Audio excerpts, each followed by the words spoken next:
La claqueta. Ah, la claqueta. Ah, Hacer recursivo. Bien, bien, bien. la Debería salir en el video. creatividad. Sí, debería. Esos son los cortos.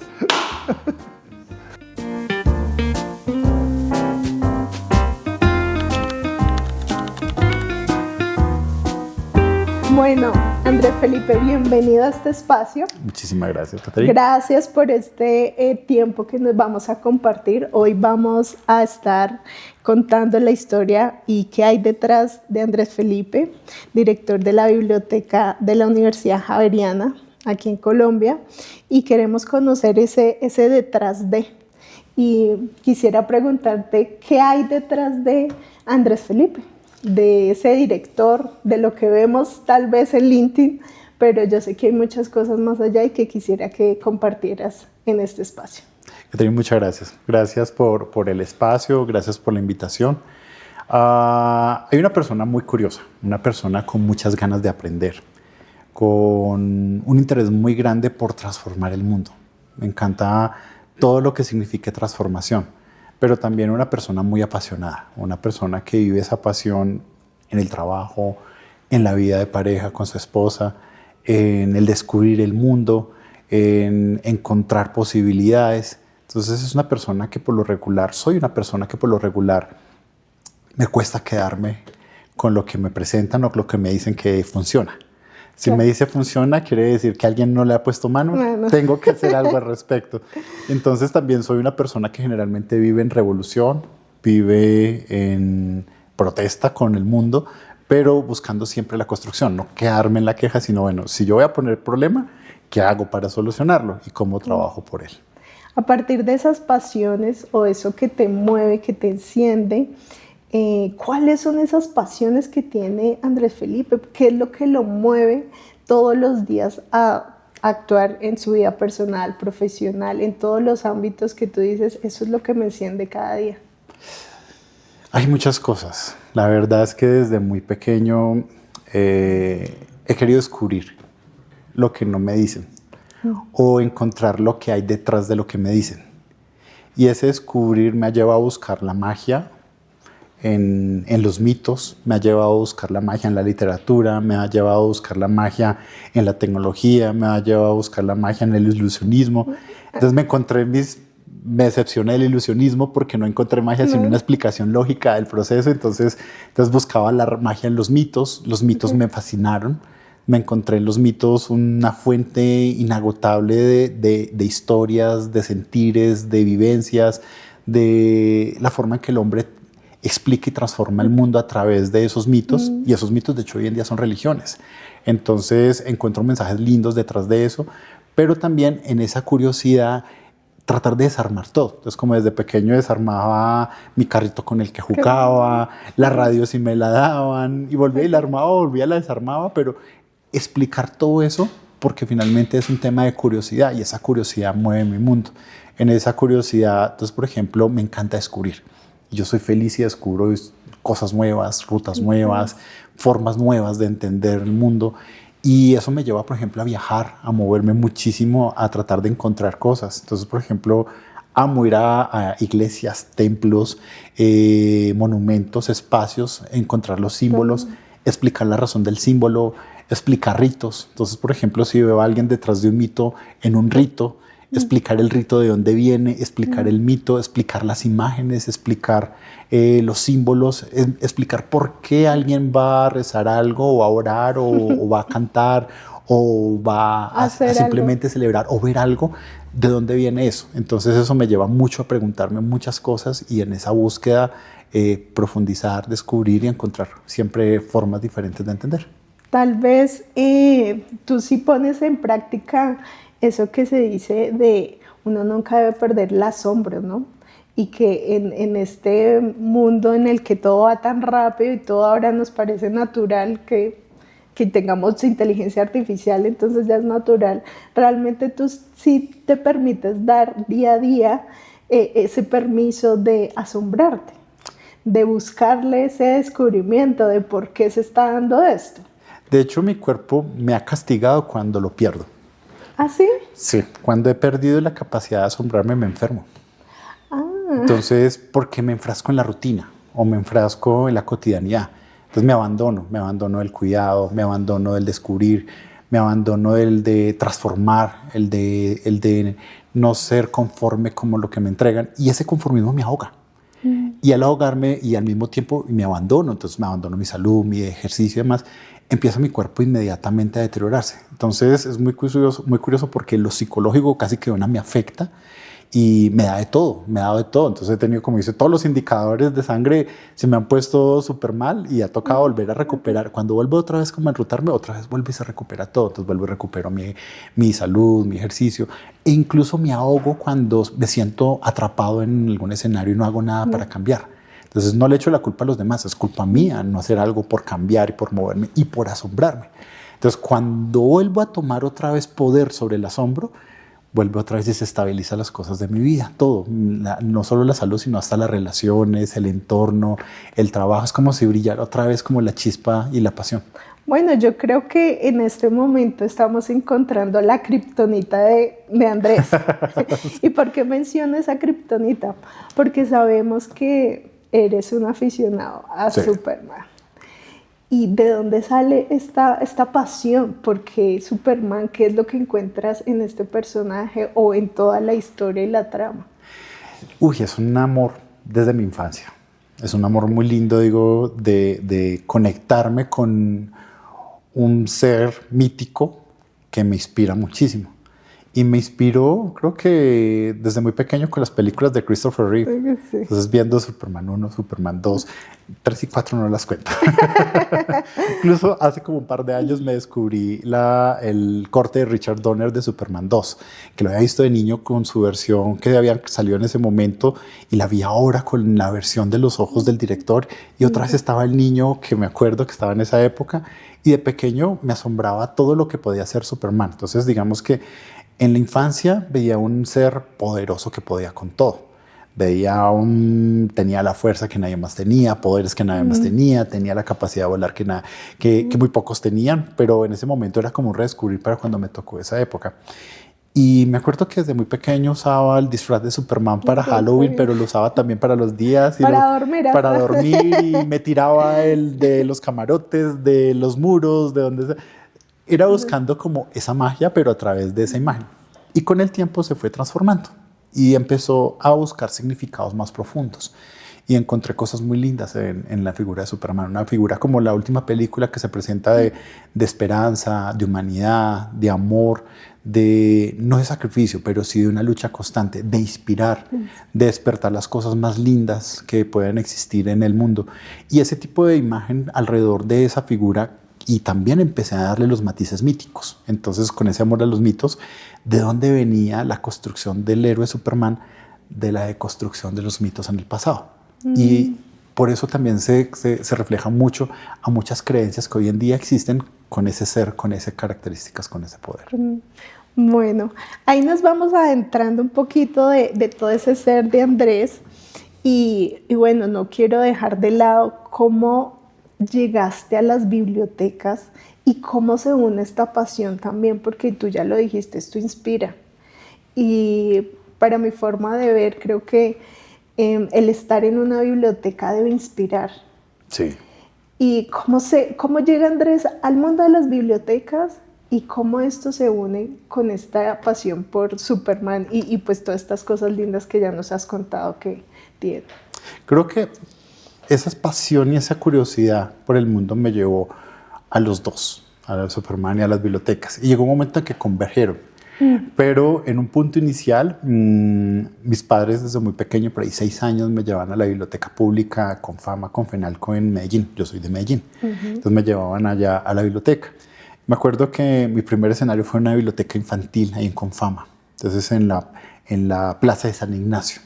Y cuando llegué allá, pues era maravillado porque tenía un mundo por descubrir. Yo estaba buscando magia, Entonces empecé a navegar en ese mundo y al año yo ya estaba navegando el mundo de la biblioteca de adultos, porque el mundo infantil encontraba libros que estaban muy interesantes, pero había cosas más interesantes en el otro. Entonces allá había más cosas de esoterismo, había más cosas de enigmas, pero también había forma de explicar el mundo, no desde el esoterismo, sino desde la ciencia, de la tecnología. Entonces me metí a navegar.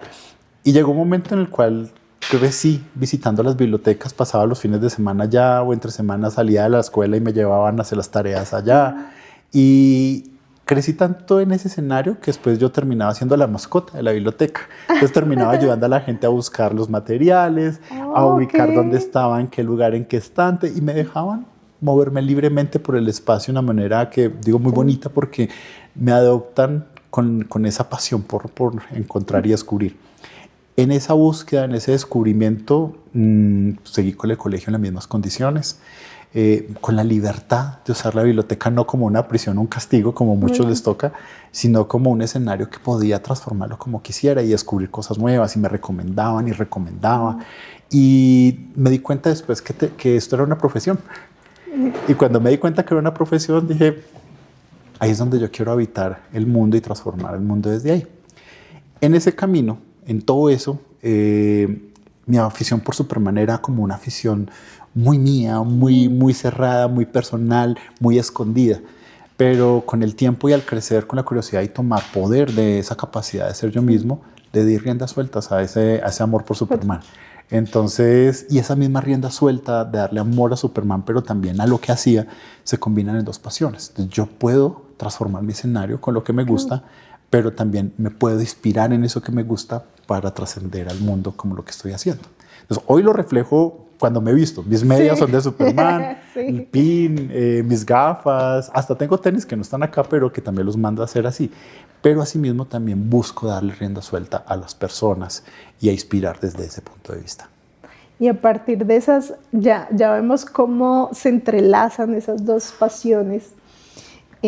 ¿Cuál es ese superpoder que tú tienes dentro de las bibliotecas? Que quizás Superman te ha blindado, pero ¿cuál es ese que lo ha hecho? Porque aquí entre nos, Andrés Felipe, entre el gremio, ya es muy reconocido por su forma característica de innovación, de cómo él ya lo ha manifestado, de no quedarse quieto, de estar indagando. ¿Cuál podría ser ese superpoder que te sacó pues adelante en el mundo de las bibliotecas? Mira que si lo comparo con ese superpoder de Superman, no es el superpoder más metahumano o el superpoder más raro, el de volar o el de fuerza o rayos en los ojos o el superaliento. No, es algo más humano, es algo que también caracteriza a Superman. Algo muy curioso cuando uno habla del mundo de los cómics, entonces por ejemplo el más popular es Batman. Y Batman, el superhéroe favorito de Batman es Superman.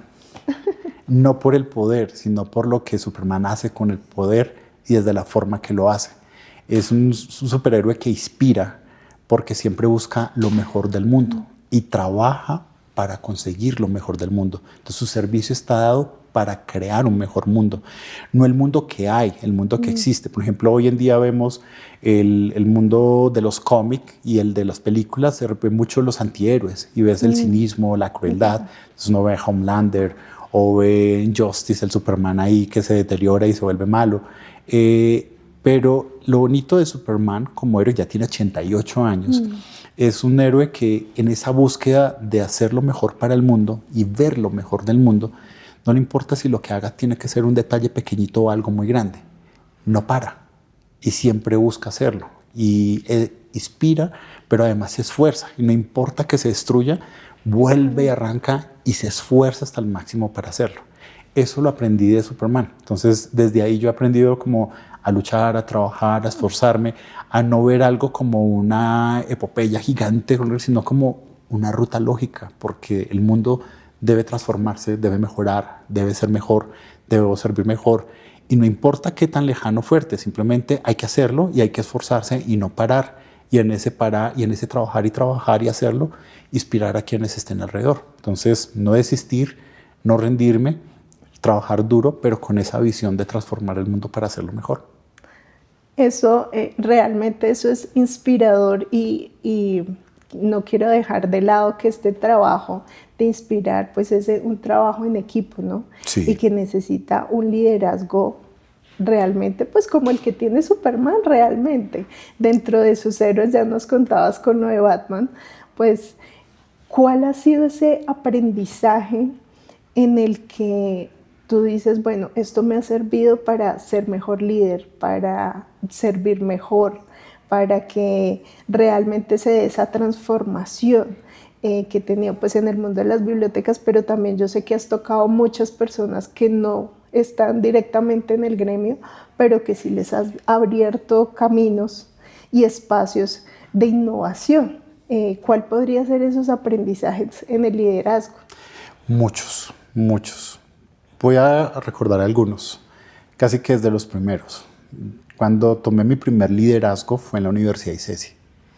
Digamos, cuando digo liderazgo, coordinando equipos, porque ya había hecho otras cosas de liderazgo más personal o con proyectos, pero digamos, cuando ya tuve la responsabilidad de dirigir equipos, tuve un primer colapso, fracaso durísimo, porque venía de una época en la que estaba de moda el periodo de Uribe y una de sus frases era trabajar y trabajar y trabajar y trabajar. Y yo iba como con una dinámica porque vivía en Medellín, pasaba a Cali y llegué a una cultura muy diferente a la cultura paisa. Entonces, el caleño es alguien que trabaja con amor, con pasión, pero hay que seducir. Y no es cualquier seducción, hay que llegar a su corazón, hay que llegar a su pasión, hay que llegar a su ser, a su sentir. Yo llegaba con un proceso muy mecánico y creía que todos iban a trabajar porque había que trabajar porque es el sentido de cumplir.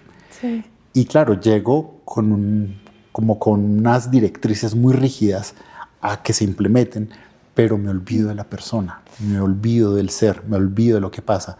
Y tuve conflictos fuertes. Y justo llegó un momento en el que estábamos haciendo una remodelación del edificio de la biblioteca, entonces se había desarmado el edificio, había que trasladar, y llegó con unas directrices de seguir casi que dictatoriales, y eso generó un golpe muy fuerte con las personas y conmigo.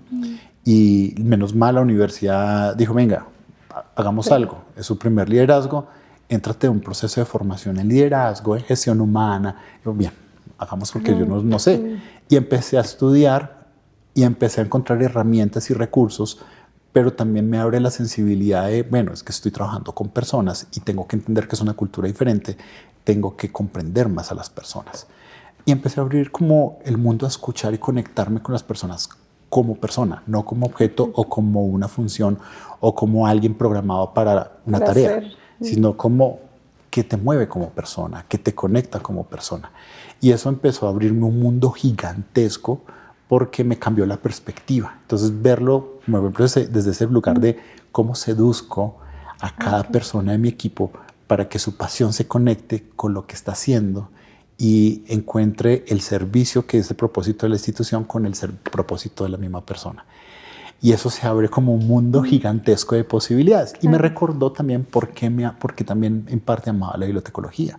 No solo porque era mi refugio de ratón de biblioteca, sino porque era un escenario lleno de tantos retos, porque es un mundo de sociedad, de personas, no un mundo mecánico. Yo soy mecánico industrial y la mecánica industrial me aburrió porque la matemática es muy linda, apasionante, pero es muy rígida. Las personas son muy diferentes. Entonces, ese fue como el primer, digamos, choque que me transformó por completo en el mundo y me ayudó a abrir muchas cosas. Luego, en el camino, conté con la fortuna de irme a estudiar con mi esposa a España. Y en ese ir a estudiar allá a España, ella fue a estudiar Economía y Gestión de la Innovación. Y yo arrancar un doctorado para explorar las bibliotecas en España y Europa. Y yo acompañaba a mi esposa a todas sus clases porque era un introuniversitario. Y la acompañaba y me sentaba con sus compañeros después de la clase o antes de la clase. Hacía las tareas con ellos, estudiaba con ellos. ¿Estabas estudiando doble? Y sí, estaba estudiando doble. Y a la larga solo me faltó sentarme a hacer las evaluaciones, pero estaba con ellos. Entonces me metí en el mundo de la innovación. Y ese mundo de la innovación me mostró un mundo duro de la innovación desde el punto de vista económico, la transferencia de conocimiento, la transferencia tecnológica, la comercialización de la tecnología, la gestión administrativa y económica de la misma. Entonces es un mundo muy duro, pero luego cuando empezaba a explorar desde ahí con ellos, las empresas, los entornos, me enamoré más de la innovación. Y me encontré una ruta muy linda. Y en esa ruta, escuchar, aprender, que ya venía haciéndolo, pero desde la innovación y mover a que la gente viera esto como una herramienta, entonces me abrió las puertas a querer que también el mundo lo haga. Y en ese querer que hacerlo es compartir para que eso siga pasando, seduciendo para que siga pasando. Para que siga conectando esas pasiones, ¿no?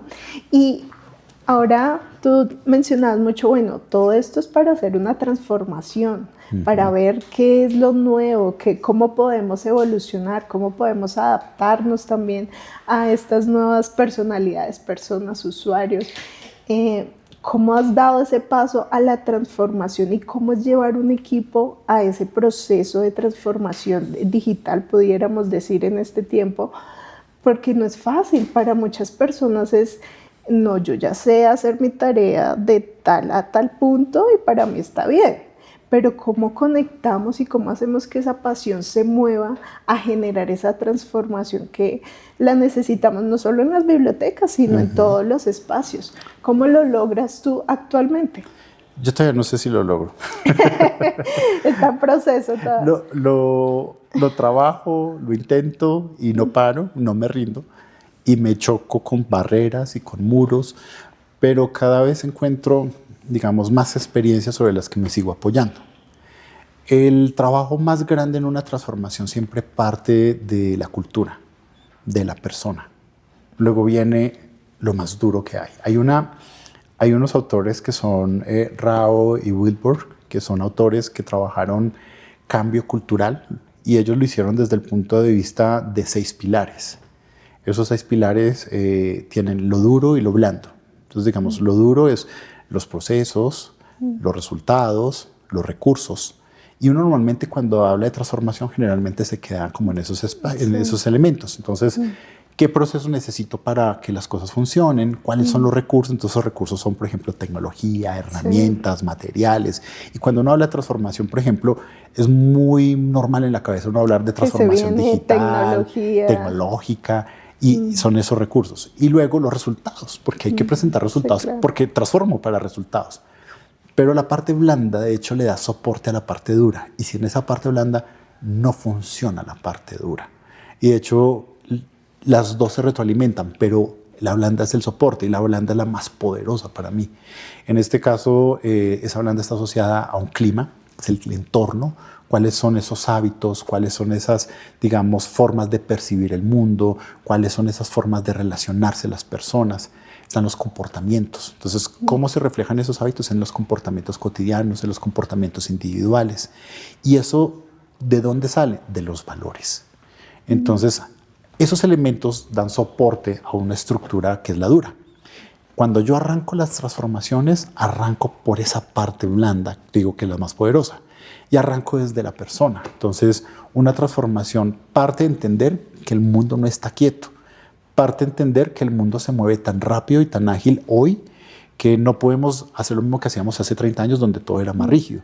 Y ese mundo implica que estemos innovando. ¿Por qué innovar? Porque a la hora de innovar yo busco impactar y transformar, no es solo cambiar. Si cambio, puedo simplemente hacerlo de una manera mecánica. Si innovo, impacto, pero yo lo pienso de una manera que impacte de manera consciente. Pero para hacerlo necesito esas herramientas.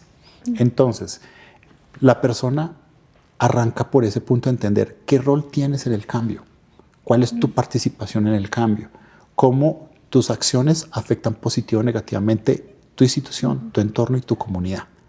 Si entiendes eso, entiende que hay un propósito que la institución o tu empresa tiene y cómo tu propósito personal es importante y hay que descubrirlo.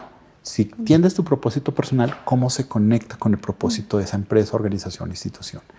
Una vez que tienes eso claro, ¿cuál es tu rol? ¿Cuál es tu espacio? ¿Qué haces?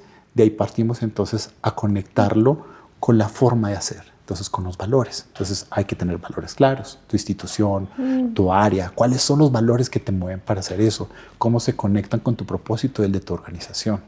Una vez que eso ya lo tienes claro, que digo, una vez lo tienes claro es que quizás no lo vayas a tener claro todo el tiempo porque todo el tiempo se está transformando, pero tienes las herramientas, partes a revisar cómo trabajas el clima y los comportamientos. Entonces a veces los comportamientos a veces te los imponen porque los rechazas o te da miedo, que es el miedo al cambio.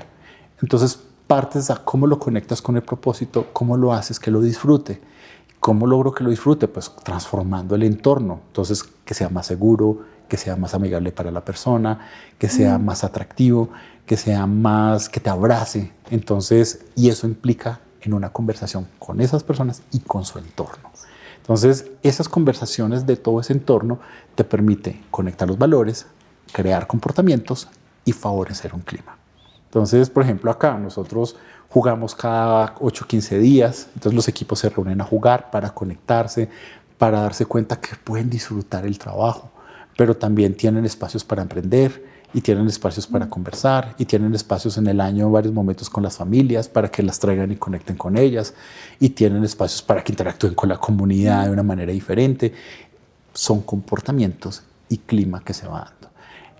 Ese camino hay que hacerlo con mucha paciencia porque es natural que tengas barreras, que tengas miedo, que tengas restricciones, que tengas formas de ver el mundo que no coinciden. Entonces es insistir, insistir, insistir, insistir y repetir y por eso los comportamientos. Cuando ya tienes una base medianamente establecida, porque eso nunca va a parar, entonces empiezas a conectar los procesos, los recursos y los resultados. Pero ya tienes unas garantías de una forma de trabajar y pensar. Nosotros, por ejemplo, acá en la Javeriana le agregamos otro elemento. Si creamos esa transformación cultural, también había que transformar la forma de trabajo. Y eso implicó incluso hasta transformar la organización, la estructura organizacional. Pasar de esquemas verticales a esquemas orgánicos y que fueran más esquemas que empiecen a enseñar a ser autogestionados. Esos caminos ya favorecen, como ya dan todas las bases, cuando empiezas a transformar los procesos, la transformación llega sola. Entonces empiezas a replantearte qué funciona, qué no funciona, qué debe adaptarse, qué debe mejorar, qué debe innovar, hasta dónde innovar. Y empiezo a usar otro tipo de herramientas. Por ejemplo, yo utilizo la innovación ambidiestra.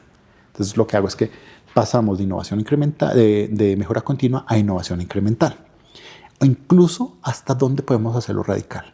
Y tenemos otra área que hace innovación disruptiva. Es aquella que transforma por completo un servicio, una tecnología, un modelo de negocio para hacer que el mundo se vea de la manera que normalmente no se ve porque escucha a quienes normalmente no se les escucha, pero que después termina reemplazando lo que es habitual.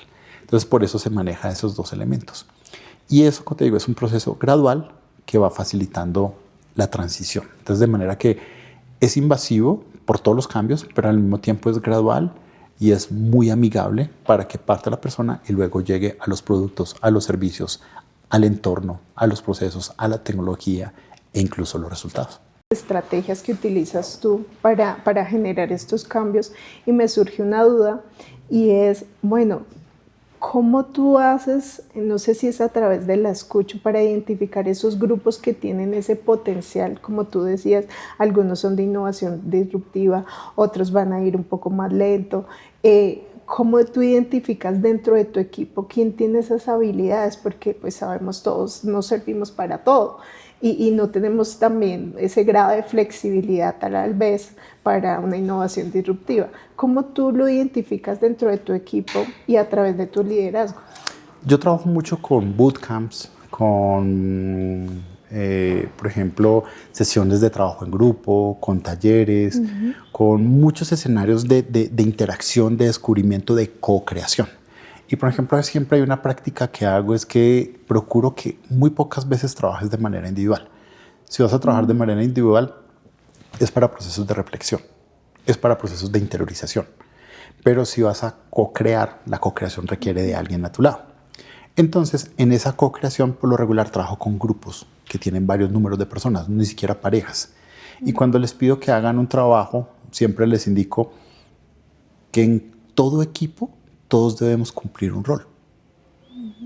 ¿Por qué es necesario que todos tengamos un rol? Para saber qué aportamos desde nuestra autenticidad y desde nuestras capacidades. Y desde ese punto de vista va a lograr que lo que yo aporte genere un diferencial. También les digo, si todos hacen lo mismo, ¿quién va a hacer lo importante? Entonces, la idea es que al aportar lo que me hace único, puedo aportar siempre cosas importantes, no es una sola persona.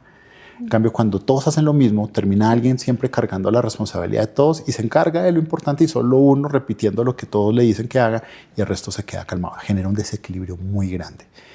¿Por qué hago esto? Porque en ese camino tienes que escuchar mucho a las personas. Entonces, hay trabajos de conversación, de escucha, y la haces persona a persona, la haces con equipo. Y en esas conversaciones que haces en todos los escenarios, Hay conversaciones que se hacen en salas, hay conversaciones que se hacen en oficina, hay conversaciones que se hacen en un restaurante, en una cafetería, y hay que buscar que esas conversaciones se den en todos los espacios, porque descubres siempre cosas diferentes de cada persona y cada persona descubre cosas diferentes de ti. Entonces, las conversaciones son parte vital del descubrir. Luego vienen los procesos de autodescubrimiento. Entonces, los procesos de autodescubrimiento, como les decía ahora, es muy personal. ¿Qué soy yo? ¿Qué aporto al mundo? ¿Cuál es mi propósito con el mundo? ¿De qué manera se conecta eso? ¿Cómo me mueve para poder conectar y qué le puedo aportar?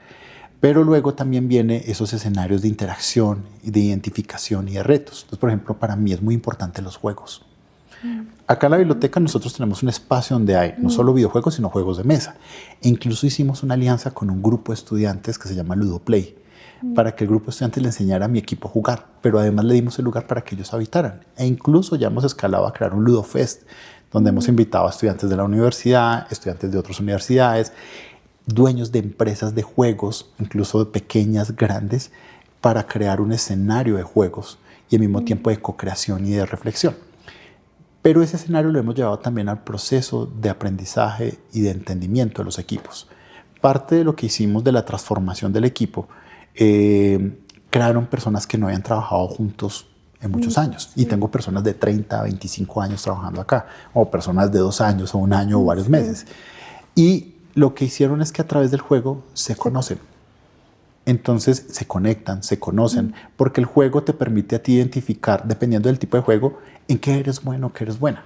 Entonces hay personas que son buenas para la atención al detalle, hay personas que son buenas para resolver acertijos, hay personas que son buenas o muy competitivas, entonces va a un pro de los resultados.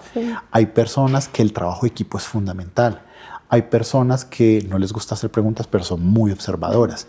Cuando un equipo empieza a través del hábito del juego a reconocer qué es bueno cada persona y lo hace de manera intuitiva, lo hace a través del ocio, lo hace a través de la risa, lo hace a través del reto, se familiariza, pero conoce profundamente a la persona. Y ese conocimiento ayuda a entender cómo haces parte de un equipo y cómo las personas que alrededor hacen parte de mi equipo.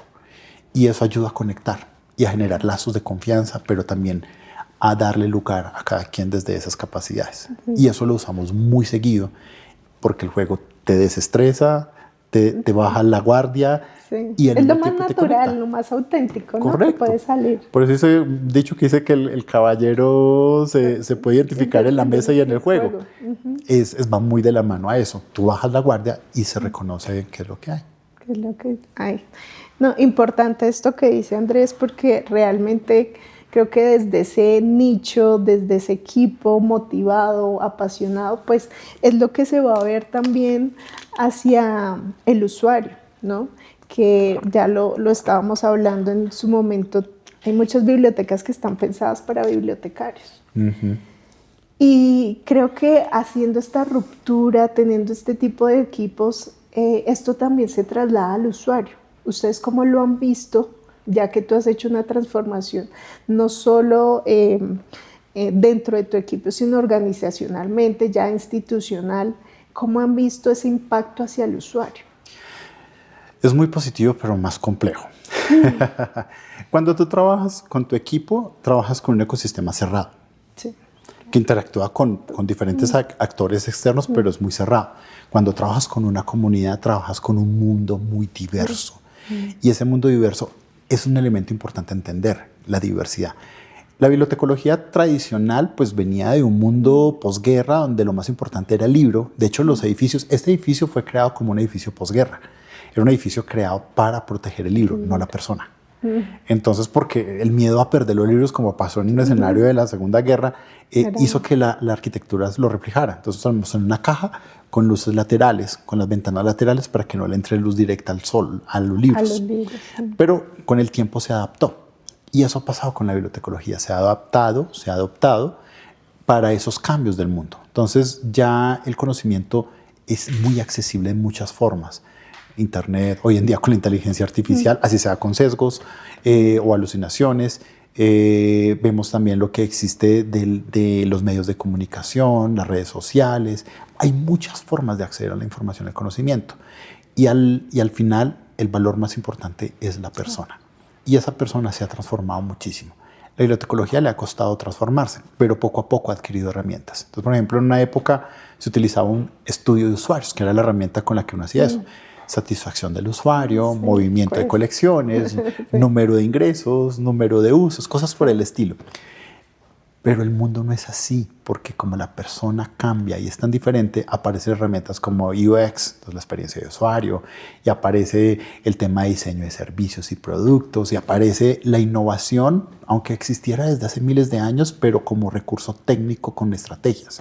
Entonces todo eso se combina y se pone al servicio de este mundo que tenemos ahora. Entonces, ¿cuál es el riesgo? Quedar atrapado en lo tradicional, que lamentablemente es lo que suele pasar mucho en nuestras bibliotecas de América Latina o incluso del mundo, que las herramientas técnicas tienen tantas raíces y son tan antiguas que cuesta transformarlas y adaptarlas al contexto. Y entonces las bibliotecas terminan siendo un escenario de bibliotecólogos hechos por bibliotecólogos para bibliotecólogos donde llegan los usuarios o la comunidad. Lo que ahora nos están llamando es, ojo, este escenario es un escenario que se tiene que transformar para las personas, por las personas y con las personas. Y eso nos incluye a nosotros como bibliotecarios, pero también a la comunidad. Entonces, por ejemplo, nosotros ahora estamos terminando un estudio donde aplicamos un poco de elementos de mitología, elementos como, por ejemplo, lo que es la psicología, Carl Jung, todos los arquetipos, el análisis de comportamientos, un poco más también temas, por ejemplo, cuál es el tema de la experiencia de usuario, y no estamos viendo a nuestra comunidad como sectores partidos por programas, por edades, por género, sino por comportamientos y necesidades. Incluso creamos 4 arquetipos para identificar cómo se comportan hoy las personas y desde esos comportamientos qué necesidades tienen. Y nos hemos encontrado que casi que todo lo que tenemos que volver a transformarlo por completo, porque está pensado para un solo arquetipo que es el que estamos acostumbrados a tener. Si bien hemos transformado la biblioteca por ambientes de aprendizaje para que la biblioteca no sea un solo escenario de silencio, sino un escenario que se adapta a formas diferentes de aprender. La misma persona puede tener muchas formas de aprender. En silencio, en grupo, necesita jugar y aprende jugando. Necesita descansar y después del descanso o antes del descanso, aprende, descansa, luego continúa, o a través de la comida porque debe comer y sigue estudiando, o come y se encuentra, o hace socialización. Todos esos son escenarios de aprendizaje que los tiene la biblioteca. Sin embargo, se tiene que seguir transformando a esos comportamientos, a esos hábitos y a esas formas. Todo ese camino lo hemos llevado y todavía seguimos. Así como habíamos conversado persona a persona, conversamos con la comunidad, conversamos con las directivas, conversamos en los escenarios de comités de asesores, conversamos en las facultades, en los consejos de facultad, conversamos con el profesor a pie, conversamos con el estudiante, y cada vez que conversamos nos damos cuenta que no hemos conversado lo suficiente y hay que seguir conversando. Y eso nos lleva a seguir transformándonos. Okay. Ya nos has dado algunas, o ya hemos percibido tal vez algunas pinceladas de esas habilidades que requiere un líder o un director de biblioteca, como la escucha, como este tema de conversar, pero ¿cuáles son las que tú rescatarías o resaltarías para quizás esos directores que quieren hacer ese cambio y dicen, ¿por dónde empiezo? Porque es que no es fácil quitarme de la cabeza lo que me enseñaron en la universidad de la biblioteca tradicional. Tengo un equipo y no sé por dónde empezar. ¿Cuáles son esas habilidades y cuál podría ser esos tips que tú le darías para empezar a llevar esa transformación y cambiar? Que no es el libro el que resguardamos, sino son las personas a las que cuidamos, a las que servimos. Sí. Estamos en un universo de conocimiento desde las bibliotecas, no solo la información, y gestionamos el conocimiento de todas las personas. Pero eso implica que tenemos que entender que ese conocimiento cambia. Entonces hay una habilidad muy importante que hay ahí, es el aprendizaje constante. Hay que entender que el cerebro humano es un músculo que nunca muere. Está ahí. Cuando ya termina la vida de nosotros, termina el cerebro. Pero mientras estemos vivos, no es como el corazón, no es como el hígado, no son como las articulaciones que sí se deterioran. El cerebro se mantiene vivo, pero para que se mantenga vivo hay que estarlo incentivando, hay que estarlo dándole motivación. Y esa motivación son estímulos, y los estímulos más importantes son el aprendizaje. Entonces ese dicho como el loro viejo nunca aprende es mentira, es simplemente el que no quiso aprender, se le deterioró el cerebro porque no lo usó. Pero si tú lo usas constantemente y uno de esos mecanismos, uno, es el aprendizaje. Entonces hay que aprender. Y aprender es entender que no hemos aprendido lo suficiente por más que queramos aprender. En la medida que más creamos que hemos aprendido, menos sabemos. Entonces ese camino de aprendizaje es una constante que hay que tener en este mundo que tenemos hoy. La curiosidad, eso nos ayuda también a encontrar rutas para aprender, pero también a ver el mundo de maneras que quizás no estamos acostumbrados a ver. Hay libros, hay tarjetas, hay recursos que te ponen prácticas cotidianas para que observes de manera constante y diferente el mundo. De manera que no te quedes con lo mismo. Si estás acostumbrado a que todo es paisaje, empieza a encontrar los huequitos que tienen tus paredes del camino que recorres todos los días, o del edificio, de la casa, y date cuenta que ese huequito, cuánto tiempo lleva ahí y qué puedo hacer para mejorar ese huequito. Parte de esos huequitos, pero empieza a darte cuenta que el mundo está lleno de detalles que no vemos. Me gusta mucho decirle a mi equipo, el diablo está en los detalles. Entonces hay que encontrar la curiosidad como un factor común de vivir y que te motive al aprender para poder darle respuesta a esa curiosidad. Entonces es otro factor muy importante. Otro muy valioso que hay que hacer esto es, si tienes curiosidad y aprendes, tienes que hacer preguntas. No te puedes quedar con lo que te dicen, tienes que aprender a hacer preguntas. A veces es más importante la pregunta que la respuesta. Y es como dice el budismo, no es tanto el destino, es el camino. Y lo dice también el taoísmo.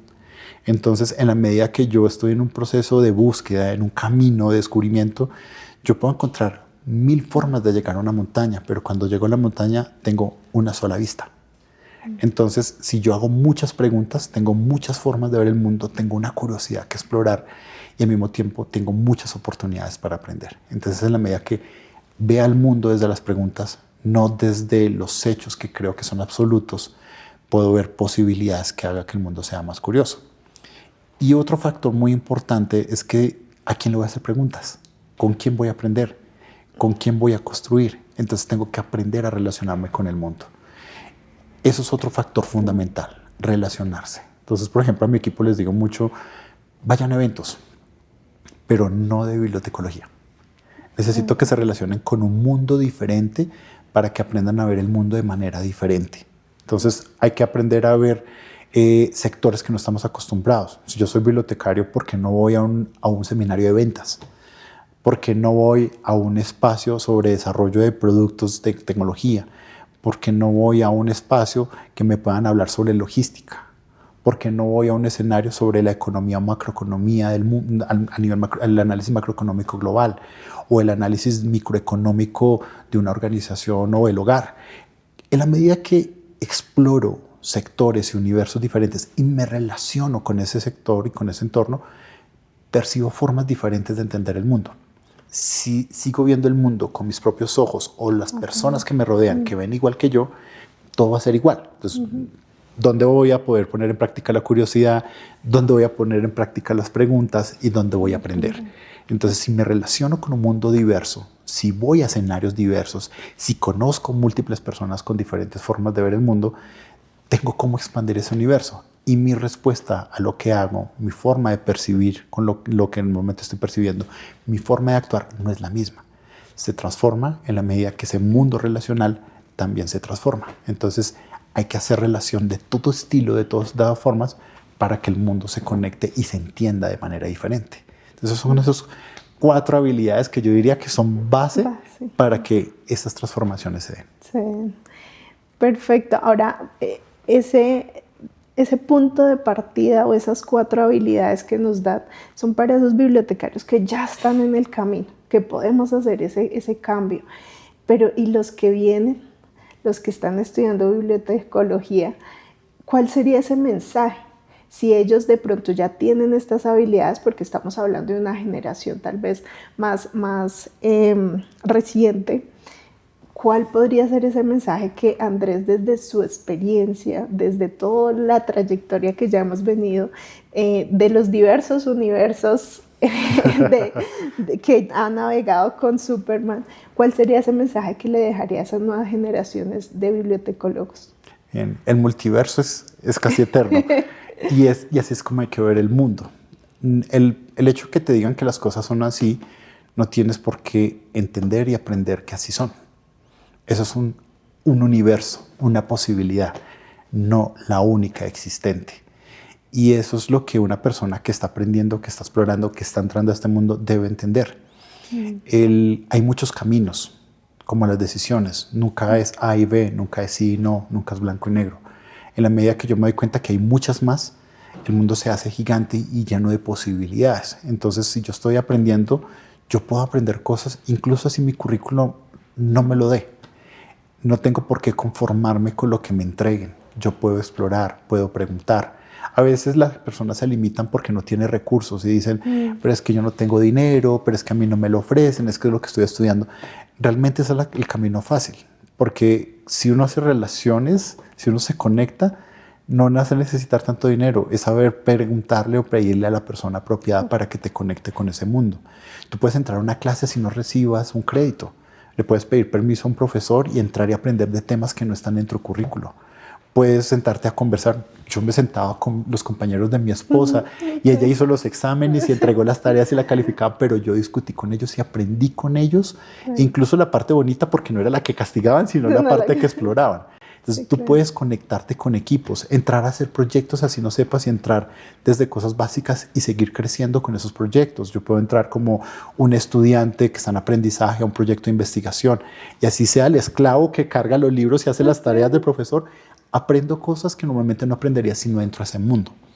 Yo puedo atreverme a proponer, puedo atreverme a hacer cosas, así no reciba el pago, pero voy aprendiendo, voy abriendo camino. Eso que antes uno hace sin pago, después se convierte en valor tan grande que vale oro para las empresas, los equipos, los espacios que saben que tienen la experiencia, que así no le digan el título, la pones en práctica en el hacer. Entonces es no tener miedo a explorar, a relacionarse, a aprender, a entrar donde no te den permiso y después pedir disculpas, a descubrir cosas y hacerlo con pasión. Y ese es un camino que si uno lo pone en práctica, nada te va a detener. Máximo te van a decir no se puede, pero ya estás adentro y ya pasaste por encima, ya hiciste de todo. No vas a atropellar, porque la idea tampoco es atropellar, sino hacerlo también de manera respetuosa y saber decir y pedir perdón y salir con la cabeza en alto y remediar los daños que se hace, porque también es aprender que en el camino no se equivoca y que si aprendo a equivocarme sin miedo a equivocarme, porque estoy descubriendo, estoy explorando sin miedo, puedo corregir y seguir adelante. Y eso hace que no tengas miedo a meterte por donde no te den permiso o a hacer cosas que de pronto no van a salir bien, pero aprendiste. Entonces, son todas esas cosas que hay que hacer sin miedo y que hay que aprovechar, que si uno está muy joven, se perdona más fácil. Entonces, y en la medida que uno va creciendo, como la gente se acostumbra a que te perdona por eso, ya ni siquiera te pone problema, lo sigues haciendo. Claro. No, pues Andrés, qué espacio tan enriquecedor. Gracias por dejarnos navegar en tu multiverso, porque eso es lo que nos llevamos. Yo sé que aquí, pues con Ignite siempre convergen diferentes públicos y que aprendan de ti, que podamos escucharte, pues es un privilegio. Muchas gracias por el espacio. Catarina, muchísimas gracias a ti, gracias a Ignite por este lugar y la verdad muy lindo el programa que tienen y por haberme invitado a este espacio, un honor. Gracias.